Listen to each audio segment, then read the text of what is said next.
What up, my fellow Knicks fans? This is your guy Marcellus Ease, and don't panic quite yet. Now the Knicks, with a little bit of luck, caught a red flag with Reggie Bullock's health situation, as they were able to back out of the deal and renegotiate, thus freeing up cap space to acquire Marcus Morris and stop him from going to the NBA version of Rikers Island, aka the San Antonio Spurs.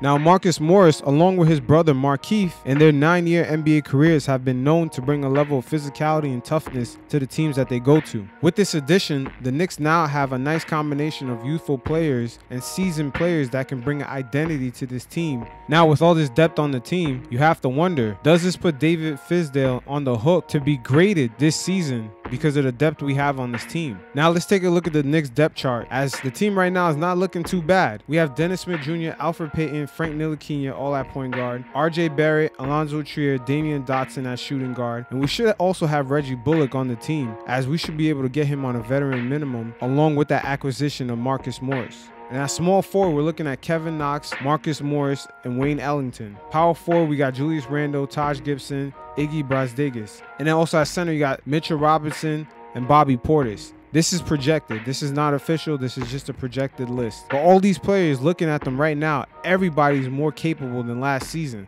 Last season, we had a bad combination of young players mixed in with almost NBA league cast-offs, as we had guys like Trey Burke, Emmanuel Mudiay. They were almost on their way out of the league before they joined the Knicks last season. Trey Burke up in Utah was struggling.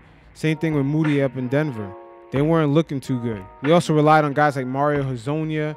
We had Noah Vonleh. These guys were top 10 draft picks, and they did not live up to their draft status. We also had guys that were in oversized contracts, like in the beginning of the season, Joakim Noah, Courtney Lee, Tim Hardaway Jr. So we had a lot of dead money tied in with guys that couldn't really contribute to the team at the moment or consistently. So when you combine this with young players, it puts a lot of pressure on the younger players to actually do anything. But looking at the team this year, there's a lot of guys on this team that are capable of playing to take the pressure off these younger guys so they can actually take their time and go through their progressions. Now with the Knicks depth chart looking pretty healthy, we graded his coaching job on a curve last season. So you have to wonder this season, with especially a lot of depth to the team, he's going to be much more open to criticism this season, as we're going to see what he's really about, what adjustments he makes during the game. I mean, once again, last season, David Fizdale had no star to actually build a system around,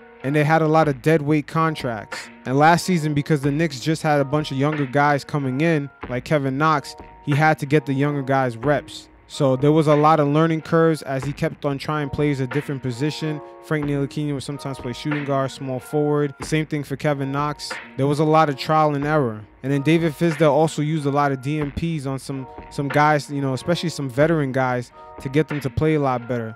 Like Noah Vonleh, he used a bunch of DMPs. Same thing for Enes Kanter. And even the younger guys, he got a bunch of DMPs for Frank Ntilikina, Kevin Knox. He kept guys on their toes. But this season, even if he pulls the same tricks to keep guys motivated, there's a lot of guys on this team that can come off the bench and step up. Because of the depth this season, I would have to say Pandora's box will be kind of opened up for criticism to be coming Fizdale's way if the Knicks go through, I would say, like a heavy struggle like last season. There's going to have to be a level of just improvement this season.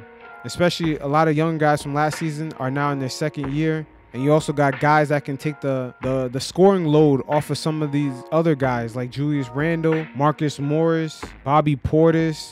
It'll be very interesting to see how Fizdale mix and matches some of these lineups. Fizdale loves the positionless basketball play, and he also loves guys that play a lot of great defense. This season should be very interesting. Fizdale definitely will not be graded on the same curve like he was graded last year, because we was technically in a transition period. This season will be the first season where really we're going to see what Fizdale is kind of made of here. So you guys let me know what you think, and you guys stay safe. Peace.